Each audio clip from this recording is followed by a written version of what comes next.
空气看起变潮湿。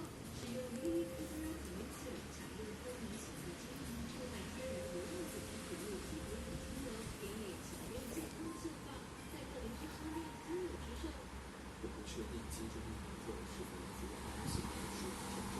现在知道了，他们的苹果酵素肌肤病和长寿、发烧及疼痛症状，懂得照顾好自己，这是他们的一个温馨提醒。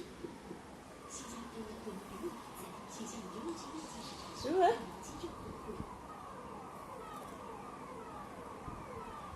不是学鸡的，准的吗？请不必惊慌，刚才的冥想是来自设置在全岛各个地点的公众警报系统所发出的警告信息信号。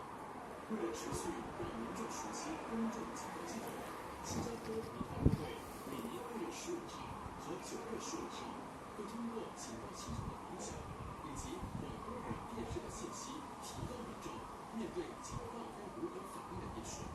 您刚才听到的警报是呼吁您通过本地免费广播。这里叫你躲在那个防空壕，手机安装防空壕，应用程序的用户，如果你能设置为静音或震动模式，也将响起警报声。接着，您将收到关于公众警报系统的信息。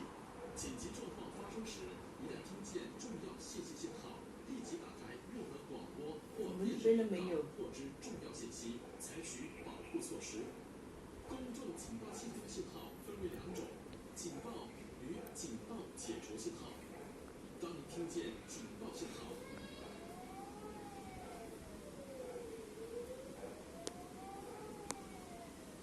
马上前往防空壕。当警报解除信号响起时，这声音你看，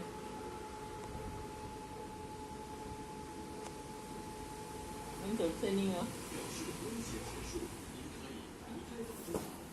上网 www.scdf.gov.sg 查询更多有关公众警报系统的详情。